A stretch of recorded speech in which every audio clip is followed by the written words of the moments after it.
Yeah, well, this is Kimani Marley speaking, John. Right now, you're tuning in from Boom Shot. You don't know, see a Boom Shot. Yeah.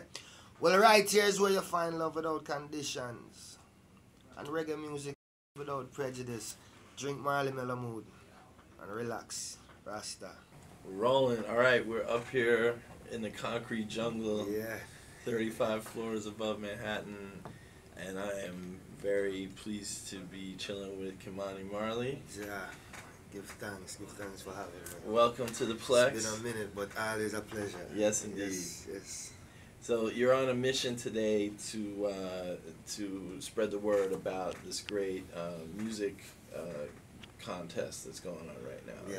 Right? The Uprising. Right? Yeah. Tell us about that. What's that all Well, about? we have, Marley Uprising is basically falling in line with the legacy and what the legacy is about, which is, helping one another, which is, being able to give, to open doors and present opportunities, So we have this contest where it's a music contest where the winner from the contest will get a chance to have a song produced by my older brother Stephen Marley, multi-Grammy winner. Wow. Who's also, get the chance to fly into my beautiful country of Jamaica and record in Tough Gang Studio, where a lot of the magic took place, for my father and also for the family, because we still record there. So we would like to just open some doors, present some opportunities, and hopefully we can make dreams come true. Because after all, this is what we are about. It's about one love. It's about the legacy, and it's also about Marley's Mellow Mood, which is the drink. Right. So the contest is sponsored by Mellow Mood, right? Yeah. And this is not an energy drink, right? This is kind of like the flip side. Yeah. The flip side. This is what wind you down from a stressful day. So when you get wind up for go work and you're there at work, wind up all day, and your boss stress you out and your co-worker them stress you out, and sometimes you reach home and you find so you still can't unwind because you're still powered up from a day at work. You can just beat a Marley Mellow Mood drink, and start relaxation without even a second thought. Just make that simmer in naturally. Yeah. I mean, chilling out with some reggae music and, maybe burning something is another way to wind down. But now Mellow Mood is a next option. Yeah, the Mellow Mood is definitely the next best option for those non-smokers. All right, okay. Or even wash down a little bit, if you choose. Double up, Nice. Yeah. So tell me, where are we at in terms of the contest now? There were hundreds of people who entered, right? Yeah, right now we're in our final three. Okay. Yeah, we're in our final three, so it's getting closer to that moment. Mm-hmm. Really excited about the competition. Really excited about a lot of bands that enter the competition. Of course, in everything, there only can be one winner, but that doesn't discredit anybody else who was a part of the competition. Mm-hmm. So I think the final would be the 25th. The winner will be announced on the 25th of August. Okay. 25th of August. So we're getting close. And Getting folks close. can vote. Is it like people who are watching this right now can go online and vote? Yeah, them can vote. The winner, of course, will be up in Tough Gong Studio recording. Now, is that a place where you have made music in the past? Yeah, definitely. We continue to make music there now. I was actually, maybe about a year and a half ago, I spent about a good 8 months in Jamaica and did a lot of recording there for this project I'm working on. And it's some place, I enjoy that energy.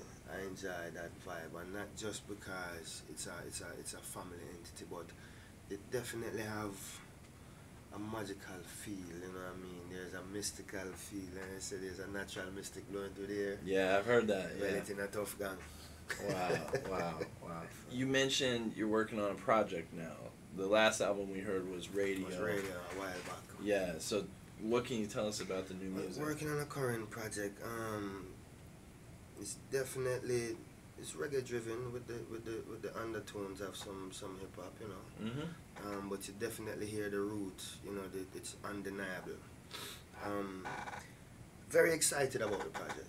Very excited about the project. I definitely think it's a couple notch above radio, which is for me is great because you know always very critical of myself and my work. So you know I was saying to a friend the other day, for me to get to the point where I am meeting or getting towards satisfaction is a good thing. And you know I put a lot of work into it. Been here in New York recording some of the tracks and you know looking forward to getting it out soon. Can you tell us anything about some of the producers or any collaborations that you've been working on? Collabs we're putting together. We have producers, you know, myself produce some of the tracks on there. You have J Vibe, Jason Farmer, who you know has been around for quite some time. He's also my band director, produced some tracks on there. And then we have a few new producers out of New York. Kai Pfeiffer produced a few tracks, and you know there are other great musicians and producers worked on it. Not really familiar with the name at this given time. Okay. But yeah, but it is definitely will be something special.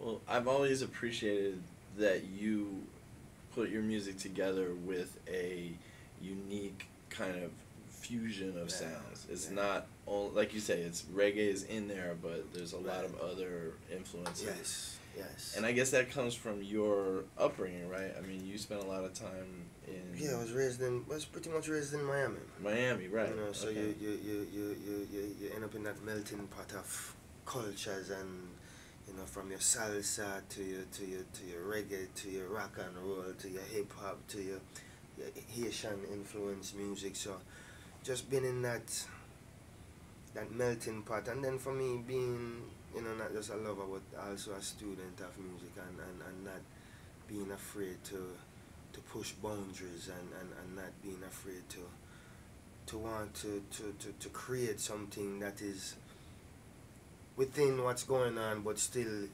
you're like a patch of land, you know what I mean? Wherein, you know, my thing is always, when you hear Kimani, you're supposed to know right off back, oh yeah, Kimani that. Right. You know, I don't want you to feel wonder, well, which one this, which one that, you know what I mean? And then, for me, you know, in order to be great, then you within staying in the guidelines, you can't come and do what someone did already.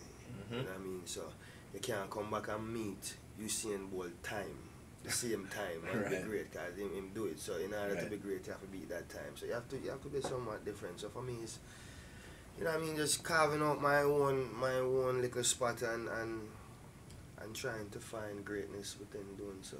Yes. And without worrying about living up to someone else's. No, definitely not. Yeah. You know, like I say, it's really just to stay within the legacy. Yeah. You know, it's just to stay within the barriers of what the legacy speaks about. But you know me. You know me from a while now, Ken. So you know, so I'm not afraid to push the envelope. I'm not afraid to speak what's on my mind, because at the end of the day, it's me. And it's very important that I'm true to myself. Now, while being true to myself, can I do things that are wrong? Yeah. And if I do something wrong, me come back and apologize. But at that given moment, I'm being true to me and my emotions and how I feel. You know what I mean? Right. So Right. it is what it is. You just move forward. Just like that. Yeah. No doubt other about way. it. So, I mean, for people that enjoy, you know, hip-hop music, a lot of that is about, you know, the realness behind the stories and things. Now, you've lived some real things, too. I mean, I think people probably, you know, when you hear, oh, Bob Marley's son, he must have been eating off a silver spoon his whole life and things like that. But, I mean, just give us a sense, like, what was that life like for you? For me, well, first of all, it was it was a drastic change from coming from Falmouth, Jamaica, where it's a countryside where everyone knew everyone, where, you know what I mean, that the freedom of me being able to, as a child, to walk out my home and walk up to, like you say, go uptown and then walk downtown and have no cares or not worrying about everything, because every house you pass was basically a family member.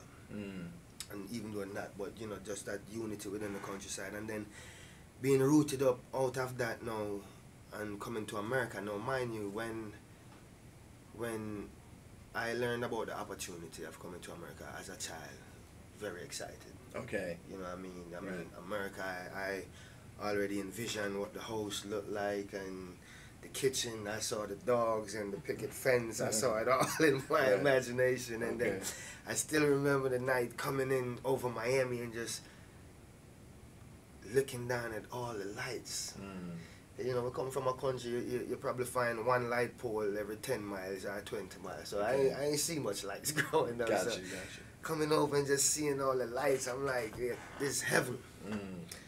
So I remember we landed, you know, the night, and we took a cab. We went to where I would be staying, which was my grandmother's house at the time. And you know, in the night, it was very dark, so we were going in the night, not really paying attention to the outside. But the first thing I realized was, alright, this is not the house that was in my imagination, but alright.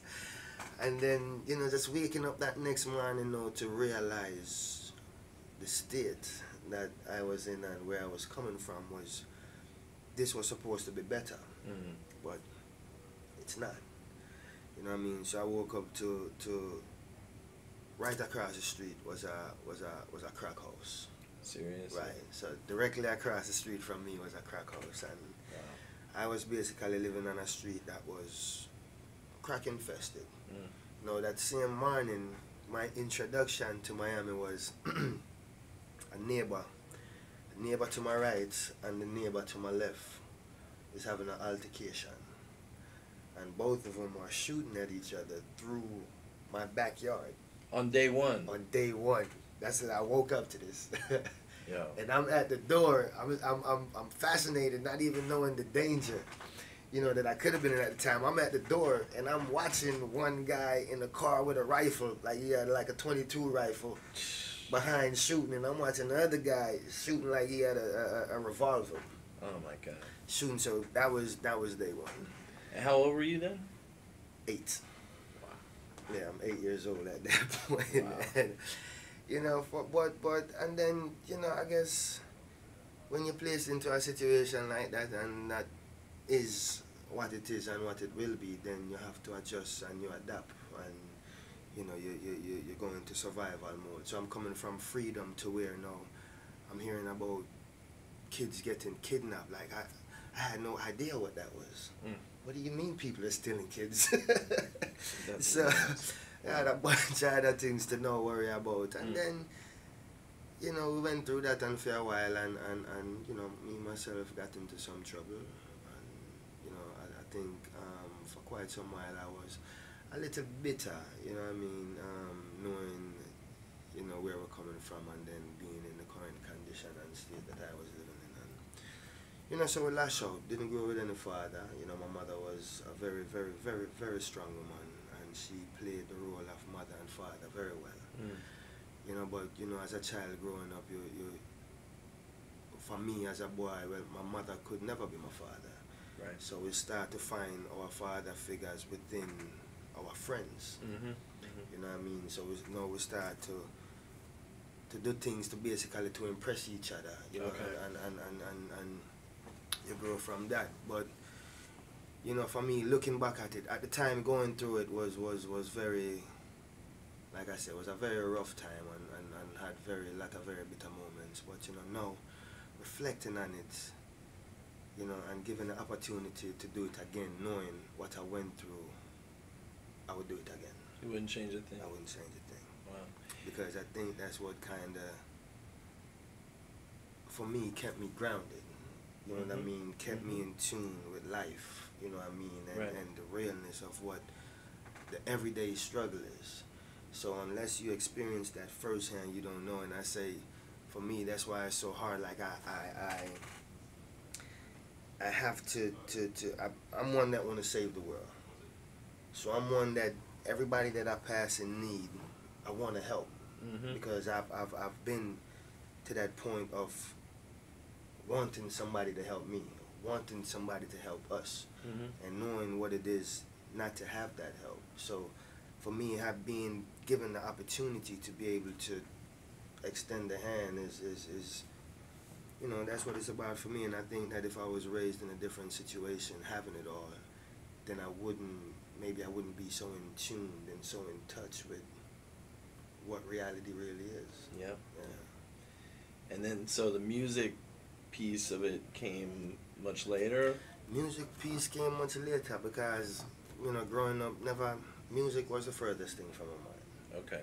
You know, music for me was like everyone else. It was a shower time thing. So, yeah, the concert started when the shower started, and it end the minute the shower ends. So, you know, and then it you know, it's a funny situation. I started basically as a fool playing around, and this Carl Peterson, a producer, heard me and told me I had a nice tone.